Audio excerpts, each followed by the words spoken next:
Yan, magandang umaga, magandang tanghali, magandang hapon. Ayan, lalakad na naman tayo ngayon. Babalikan natin si Stroke Survivor. Kasi may pinababadala yung sponsor na kaunting ayuda. So babalikan natin siya ngayon, guys. At kukumustahin din natin kung ano lang kanyang kalagayan ngayon.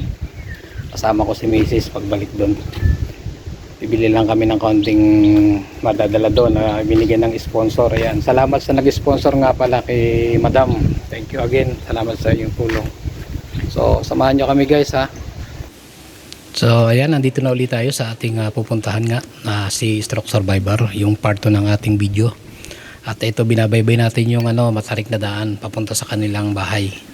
Ayan. Ako na yung nagbitbit ng ating kaunting ayuda para sa kanya na binigay ni Madam. Basta si Madam, hindi ko nababanggitin kung anong tunay na pangalan. At ang aking camera woman ay ang aking misis, kasi kung ako magkakamera tapos siya ang may bitbit ay hindi mabigat naman yung daladala niya. At ayun na nga, nandito na tayo sa kanyang bahay. Kami galing dito noong nakaraang lang. Kapatid niyo pala si Kuya. Kasi nung nakaraang isang beses, nagpunta rin sa may lugar natin. Yun nga.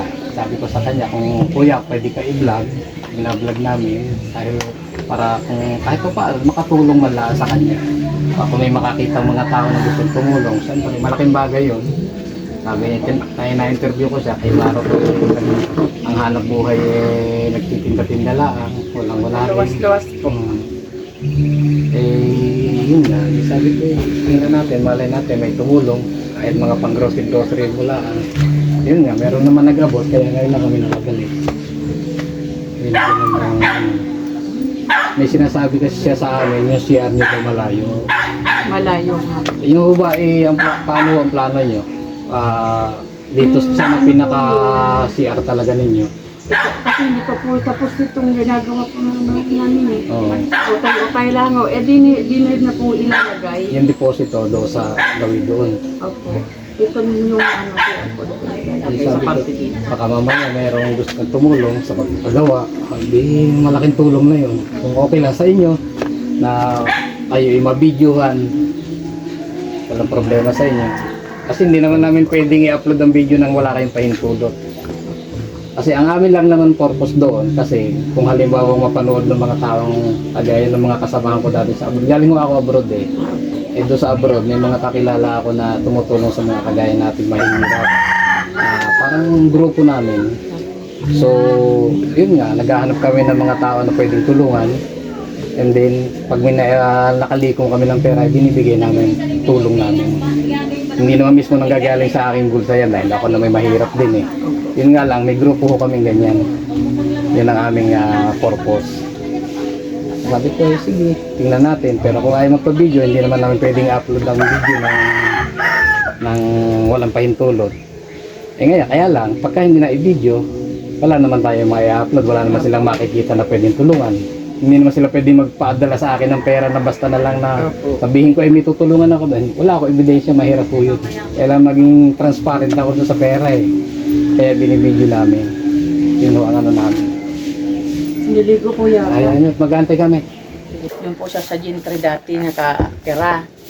Nagjo-duty po siya dyan. Chef dyan sa parting Maynila. May stroke po siya. Hindi na siya nakakatrabaho. Tapos so, nung inuwi siya ng asawa niya doon sa Bicol.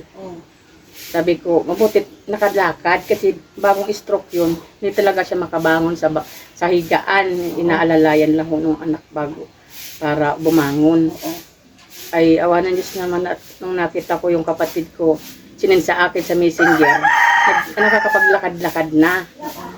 Sabi niya ipapaterapi lang daw doon. Tapos no, siguro ho naano na yung asawa at siyempre ganyan na. Stroke na, wala nang hanap buhay.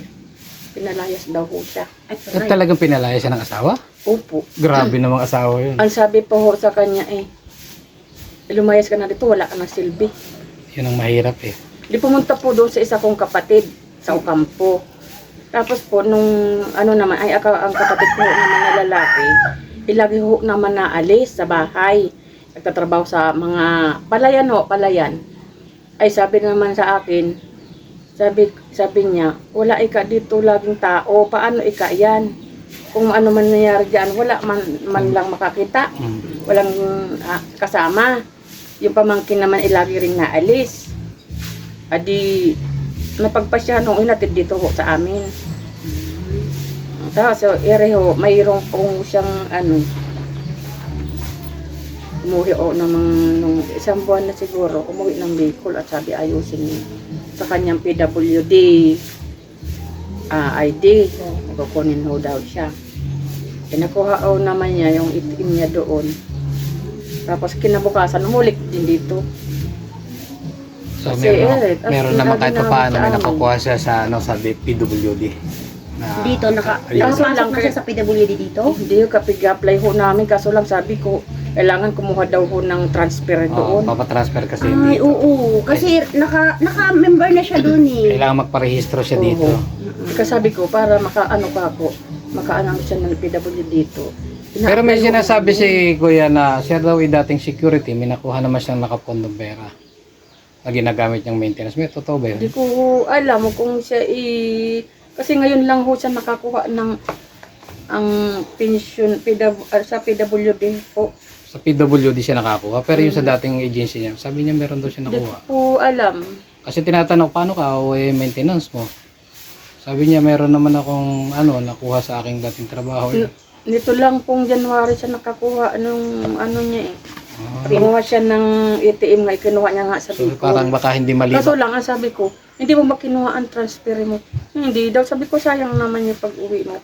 Ang hirap lang kasi wala ho siyang kasama. Nagbiyahe lang siya mag-isa? Oo, sabi ko, kaya mo ba? Kaya naman daw, hanggang lang siya doon sa Naga.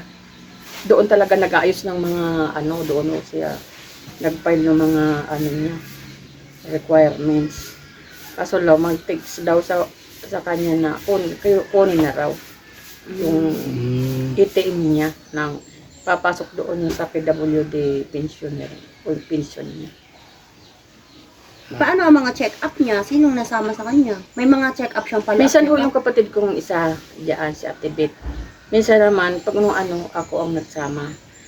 Ngayon po, Kasi- ayos na niya sana doon sa SS niya na anong tawag dito para maayos daw yung pensyon. Kasi na-hold pa yung pensyon niya ngayon para ngayon dapat na February. Kailangan magpasa daw ng mga wala ho kami pagpamedical niya. ng pera. Opo. Yun nga, Kailangan niya daw po ng blood yun ang game. tinatanong, yun na kasi tinatanong ko sa kanya, paano ka kuya yung maintenance mo, tapos yung mga kung kailangan magpa-check kung saan ka kumukuha. Yung sagot niya sa akin meron naman akong nakuha sa aking agency dati dahil ako kay dating security. Ikaw nasaan yun? Nakapondo sa bangko. Yung sagot niya sa akin, oo. Hindi ko po alam sa kanya. Basta yung Yun ang sabi niya. sabi ko, paano yan? Bago raw maayos ulit yung sa SS para sa niya. Sa pension niya Tanong ulit natin sa kanya kasi kaya ko gustong malaman ng katotohanan. Siyempre, kung halimbawa kailangan niya ng pang-maintenance, kailangan ng pera, pagka totoo wala siyang pong ibang pera na pagkukunan, baka may mga taong magbigay. Siyempre, kung ano yung maririnig sa kanya ng tao, ng mga nagbibigay ng sponsor, yun ang bibigay nilang tulong. Ngayon, kung may nalalaman nilang ganong may nakapondo sa bangko, siyempre, bakit tutulungan ng tayo? May pera pala naman sa bangko. Yun ang gusto kong malinawan sa kanya. Kasi yung unang niya, meron daw. Ayun ko lang kung hanggang ngayon meron pa. kasi hindi nga ako makapag-medical at sabi, Oo. Ibig sabihin, wala siyang pera. Kung ganun. opo, sabi ko nga pa. Kasi kung may pera siya sa bangko, ibig sabihin, meron siya makukuha para makapag-medical siya. Ibig sabihin, talagang wala siyang pera. Baka na lang yung isip niya, nakala niya may pera pa siya. Nung unang natanong ko siya.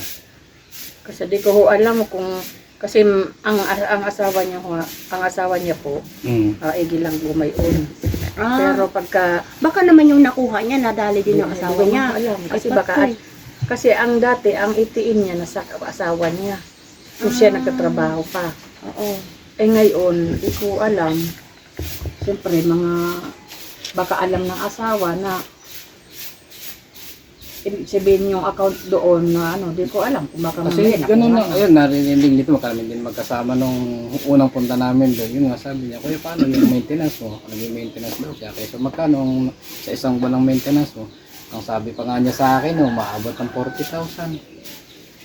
Parang ano yung utak siguro. Yung isip 30,000, siguro wala nga niya. siyang pera yun, ngayon. yun nga ho, nagtataka ako. Ano Kaya, baka yung isip niya Wala sa ayo. hindi, Wala hindi siguro. masyadong nakaka-catch up ng tanong. hindi kasagot niya, 40,000. Sabi ko, nagtaka akong bigla, sabi ko, 40,000 maintenance mo. Sa ganit daw, kung mga kung ano-ano, may mga gatas daw kung ano. Sabi ko, ihayaan mo, yung sa mga grocery, baka kung sakali may tutulong. Ibibigay ko sa iyo bas na dumating. Actually, yan po, nung pang nakaraang linggo dumating yung pera. Kaso nagkasakit din ako, hindi ako nakabalik.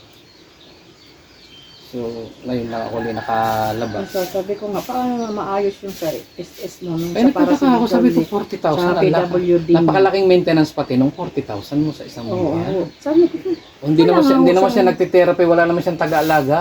wala nga. Oh. Paano gagastos siya ng 40,000? At saka sa inisip ko, saan kukunin ng 40,000? Ayun nga, ang sagot mayroon daw siyang pera sa bangko na nakuha din na sa dating agency niya. Baka naman inano na rin ng asawa Baka niya. nasa Kasi asawa nasabi mo niya na eh. maganon yung asawa niya. Ayun Hindi wala nga siyang Yan ang hindi pera. natin alam, ano. Oh. Kasi alam ko na yung asawa niya ano. Kasi May mga anak din siya ate. meron ho isa. Malaki na ng bata ulit. Malaki na po. Nag-aaral nga ho doon sa Bicol eh. Pero naalala naman siya. Hindi po eh. Kasi Kahit text hindi man rin lang, kahit nag- text man lang Hindi man lang ho tawag. nag-ano. Yun ang mabigat. Yun ang nakakalungkot ba? Pag may pamilya ka, pagdating mo sa sitwasyon ganyan, Sabi ko wala nga ka ng po. silbi, iiwanan ka na lang ng pamilya. Sabi ko nga po Buti na lang at naandyan kayo, may kapatid na kagaya na nagkukukup. Eh kung sa iba, yung mga ibang kapatid, hahayaan na lang yan. Kawawa naman, sobra. Sabi ko nga po, dito na lang sa bahay kasi nandyan din dati sa una, sa kapatid ko. Ang dami nagsasabi, sabi ko, dito ka na lang, doon ka na lang sa bahay. Kasi wala kang maaano kung kumain ka dyan, Oo. ikaw wala. Ganun lang talaga, tulong-tulong tayo maigi yung nagkukup ng kapatid kasi kahit gano'n kahirap ang buhay. Ano pa rin yung pagpapala ng Panginoon pagka gano'n yung ano yun. Hindi, kasi na ba naman yung magiging gastos nyo sa pagkain. Oo, sabi ko nga, ang inaano ko lang ho naman din sa kanya, wala ka akong problema sa pagkain, hindi ka inaano sa pagkain dito, ang ano ko lang po sa kanya.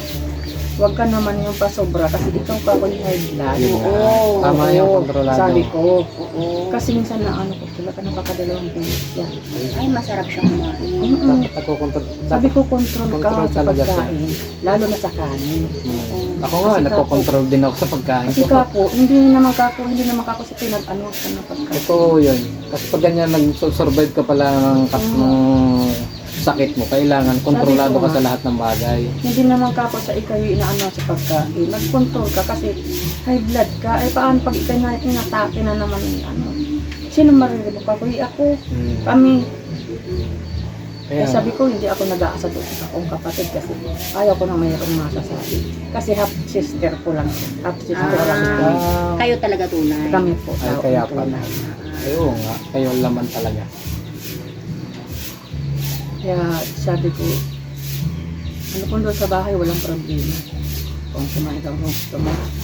Eh, sabi ko, mag-control naman kasi nakikita ko. Masarap na. Kaya, magandang umaga. Magandang umaga po. Nandito uli kami. Dadaan siya dyan. Sige mo. Hindi, dito kami. Kumusta? Kalat nga dito. Bumalik kami dito sa iyo, ha? Kasi nga, di ba, pangako ko sa iyo, kung halimbawa, tayo magkwentuhan. Kasi yun nga, di ba sabi ko, kahit pa paano, kung meron magbigay ng kaunting tulong, kaunting pangkain, pang grocery, edi dadalhin ko sa iyo. Awa ng Diyos naman, na yun nga, sabi ko, napanood yung video mo. Salamat. Di, yun, nagbigay. May nagbigay. Actually, last week pa yun, kaya lang ako yung nagkasakit din, kaya hindi ako nakabalik agad. So, siyempre, kagaya mo, ikaw, nakikita namin, naggagala di, hirap na hirap ka lumakad, di malaking tulong yun sa iyo. Kahit sa pag ganyang bagay man lang sana. No? Hayaan mo, baka malay mo, yung video natin ito, mapanood uli ng mga tao sa ibang lugar, sa ibang bansa.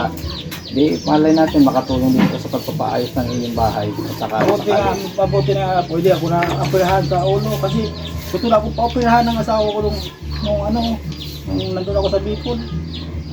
Dahil lang napigilan ko. bakit? Okay naman po pala kayo ng asawa niyo. Ang balita. Sabi ko gamot na lang po. Okay po pala kayo ng asawa niyo. Okay naman kayo. Saka mamampa kayo. Naghiwalay na po kami, kid. Oh. Nagpinalayas na lang po sa Uy, bakit bahay na. bakit pa-operahan pa kayo kung kayo pinilayas na? Eh, sila para maalis yung nabara ng dugo. Ibig sabihin hiwalay man kayo, parang may concern pa rin sa inyo. Opo. Parang naguguluhan yata ako ah. Nung hindi po, nung nandun po po siya. Anong nandun pa kayo? Nandoon pa Opo, siya. lumapit na sa... Nung nandun pa kayo, pero ngayon hiwalay na kayo. Lumapit na po. Wala na po kami. Yun. Lumapit Kasi na po akala ko sa ngayon. mga... yung tao dyan, yung mga agad-lato. Tutulungan daw tayo. Dadali na sana ako ng ambulansya. Kaya yung sinasabi mo nung nakaraan na may pera ka sa bangko. Opo. Totoo ba yan na may pera ka pa hanggang ngayon sa bangko na ginagamit mo pang maintenance? Ano na po yun? Yung disability lang po. Pero wala ka nakapondo doon Wala po. na pang maintenance, halimbawa Wala nga. amount na 20,000, wala. Wala man po. Hindi kasi dati sabi mo may 40,000 yun. Yun po, nakagamit ko na, nagastos ko na po. Yun. Nung pag-hospital, paglabas ng Ang akala ko na may hanggang ngayon meron ka pang nakapondo doon sa wala na po. na ang sinasabi mo pa sa amin nung unang tayo nagkausap, ang maintenance mo ay 40,000 every month. Nagtataka ako, napaisip ako na ako nasabay. Sabi, 40,000, sa manggagaling yung 40,000 na maintenance? Ibig sabihin, wala talaga, wala kang pera. Wala po. Wala ka na talaga pera ngayon.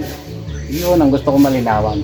Kasi gusto rin marinig siyempre ng mga tao na tutulong kung talagang wala kang kakayahan na magpagamot dahil wala kang pera. Yun ang gusto kong malaman. Siyempre ang tao, yung mga tutulong, pag ba may pera, bakit mo bibigyan? Kung wala talaga, siyempre maawa naman yung mga tao na kahit baka sakali may tumulong ulit. Di ba? Ayan, ngayong maliwanag na yung iyong sitwasyon na wala ka talagang sapat na pera para magpagamot, para sa maintenance, di maiintindihan ngayon ng manonood ng video natin at baka sakali magpaabot sila ng tulong. Kahit baka sabihin natin 5,000, 2,000, malaking bagay, di ba? Pero sa ngayon, ang maibibigay namin sa iyo, kuya, yung sabi mo noon, gatas, mga konting grocery. Kasi ano lang yun. Ayan. Ito, pag ano mo na ito, kuya, ayan. Pasalamat ka doon sa sponsor natin na sa grupo ni Gwapahan Group. Pakisabanggit mo na lang pangalan. Salamat po. Gwapahan Group. Nagbigay po tulong sa akin po. Gwapahan Group. Ayan. Maraming salamat po. Sana po, tuloy-tuloy po ang pagtulong niyo po sa mga tao. Tuloy-tuloy kami. Hanggang mayroong tao na nagbibigay sa amin, tuloy-tuloy kong gagawin to. Ayan, kuya. Ang ibabanan lang natin dito, nahihirapan ka. Yan kahit pa paano, maliit man yan, magpasalamat tayo biyaya ng Panginoon yan. Kuya. Kamagala pagka merong dumating ang panahon na malaki yung maibibigay, kahit kasi bibigay ko sa inyo. Pero sana, kung kasang maibigay ko sa inyo, gamitin mo sa tamang paraan para sa iyong maintenance. Kasi kami, pag nalaman namin na bibigyan namin ng pera, tapos kung saan lang nila gagastos, pag susugal, hindi na kami babalik. Ayaw na namin balikan pag gano'n. Mahirap yun. Kasi yung mga tao gusto makatulong para sa maayos na buhay, tapos ipagsusugal lang, hindi na kami magtutuloy pag gano'n. So, yun lang. At hindi natin masabi kasi yung iba ho, merong ganyan merong ganyan natutulungan. Tinutulungan mo na sa pinansyal, tapos gagawin pagsusugal lang. Mahirap po yun. Yun nga kanya, yung request na galing. Saka kuya, ayan, sabi ni ate, masyado ka daw malakas kumain. Opo. Control mo yung pagkain mo, lalo na lang kanin, para mabilis ang recover mo. Huwag mo masyado, kahit siyempre gusto natin kumain, pero isipin mo rin na gusto mong gumaling. Control talaga. Yun, control ka sa pagkain. Okay lang yung mga gulay, prutas. Oo, ayan, dagdagan mo sa prutas, sa gulay. Pero yung kanin, konti Kung lang. nakakain ba ako ng marami, mabigat po ang pag-arit ko sa katawan. Oo nga, kaya nga, dapat control ka lang. Kaya pagka nagugutom ka, ganyan, may mga biscuit, gatas ka lang muna. Yung kanin, control ka muna. Sabi ko nga, lalo na sa gabi, dapat ano lang yung kanin. Kasi mataba ka nga Mataba po talaga ako. Kailan na ako tumaba niyo dito na? Kasi pagka ganyan, dapat i-down mo muna yung timbang mo, ibaba mo yung Kanin timbang po, mo. mali ka. Malakas ako sa Ay, huwag ka magkanin ng marami. Ibaba mo yung timbang mo para mabilis ka Kasi makarecover. paano ka makaka-recover ng Oo. agad-agad kanyo? Oh, pag hindi ka makaka-recover, pag sobra-sobra pagkain mo, tataas ang kolesterol mo niyan. Oh, pagka sobra pagkain mo. Pag nataas ang kolesterol doon na ano Pag tumaas ang kolesterol mo, magbabara-bara na naman yung mga ugat mo. Paano mo maiuunat yung mga braso? Kontrol mo na sa pagkain para madaling gumaling. Masarap mabuhay ng normal na nakakalakad ko normal na kilos ka normal. Saka ang ano nga niya, gusto niya pang gumaling siya, makapagtrabaho. Oh, yun na nga, bata pa kayo eh. Ano pa siya eh. Bata pa naman. Kaya nga, yun ang dapat yung gawin. Mag-control lang kayo para madali ang paggaling mo. Oh. Yung problema nga namin ngayon, hindi siya makabalik sa SS kasi nga, yung request hindi pa napapagawa na sa medical ng ano ng SS para ma-process ulit na para doon sa PWD ano niya, pension niya. Kaya hindi pa siya makakaano ngayong February kasi hindi pa siya nakakaayos. Kasi ang blood chem niya ata, may 1,000 diyan sa ano diyan sa Meron pagka hindi naman lahat yung blood chem, pag nagpa-blood chem ako nung nakaraang linggo dahil nagkasakit nga ako, parang binayaran namin 650. Meron dito, may kakilala kami dito, kung magpapa-blood chem, pwede natin tayo doon. Depende ho siguro sa ano. Kung ilang ano lang ipapaano. Kasi pag Kapag lahat overall, siguro nasa 1,000 plus. 1,000 plus nga po. Hayaan ninyo, baka sakali, ayan, kailangan niya pa-blood chem, may padala ng pera. Once na may nagpadala ng pera, yun ay buong buo kong ibibigay sa inyo. Hindi ko yung binabawasan. Kung magkano yung pinadala ng sponsor, gusto kong makita ng sponsor na ibinibigay ko doon sa beneficiary para makatulong tayo. Hindi pa ho kung nakapagpagawa na CR gawa na. Yun na nga, Siyempre, budget nga po. yun nga yung ano niya malayo doon, nahihirapan siya ng tumawid doon papunta doon.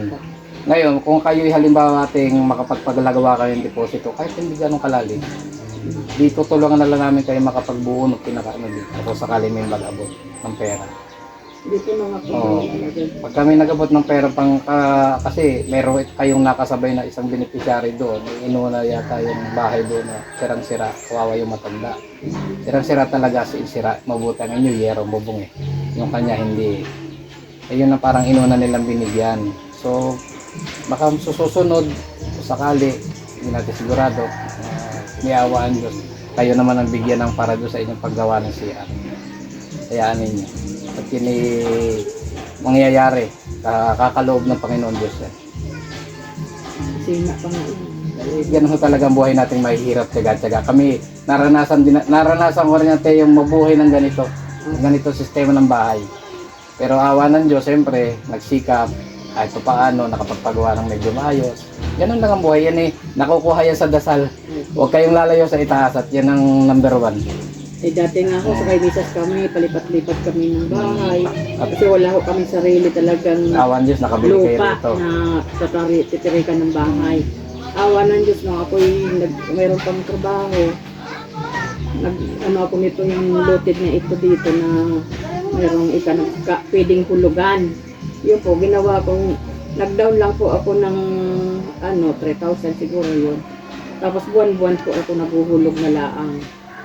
Ano pa nun eh, 5,500 kada buwan. Awa ng Diyos, natapusan ko naman sabi ko, sarili na, wala nang magpapaalis-alis sa amin. Yun ang importante yung sariling lupa. Opo. Kami ganyan natin nung araw, wala kami sariling lupa dahil yung lolo namin masyadong binenta yung mga lupa, walang minana. Wala naman. Oo, kaya kami mga anak, kanya-kanya sikap kami. Awa ng Diyos, nakaahon din sa sobrang hirap. Sabi ko nga, awa ng Diyos ay Makakaahon din yan. Dadating pa namin. May anak ba kayo? Wala. Opo, pituho anak ko. Wala, kadami. May mga asawa na po yung iba. Meron kapisak pa dito, may kapisak kayong anak. Opo, isa. Binata pa naman. Nagyunyug lang diyan sa kay Misa. Ang anak ko naman yung bunso ko nandoon sa Gintry, nagtatrabaho na doon sa ang tawag dito, sa resort. Awan na, doon Diyos magpala may trabaho. At pa rin nakakatulong-tulong siguro. Kahit paano, Nakaabot-abot. nakakabigay naman po. Mm. Eh gusto nga noon, sabi ko pag mayroong tisda, gusto nga ako magtisda. Oo, para merong skill para Po, yung makapasok sa nanay ko magandang yung trabaho. TESDA na yung mayroong automotive or Lalaki. welder, lalaki po. Oo nga, maganda yun, automotive o welder. Marami skill siya. Kasi nga, halimbawa makaano ba ng sundalo, makapag Ganda yun. ng sundalo. Hanggang kaya tsagain para ako, tinaga ako mga anak ko kahit na mahirap buhay. Sabi ko nga, hindi ka makakapag-college to, mag-TESDA ka na lang. Makamalay mo, makaano ka ng dito sundalo, wala problema. Sige, kami hindi na magtatagal. Salamat sa inyong pag sa amin, no. Ayan, salamat do sa mga nag-sponsor po ng grocery ni Kuya Guapan Group. Salamat sa inyo po. Ayan. Kami uuwi na Salamat. At yung video i-upload ko to, pasensya na kayo kasi ang purpose talaga ng video namin may pakita sa mga sponsor ang sitwasyon ng mga beneficiary. Yun po ang purpose talaga. Maraming salamat po. Ayan. Magtulong po. Ayan. Salamat ka na lang sa kanila. Ayan, thank you. Alis na kami, te. Salamat po.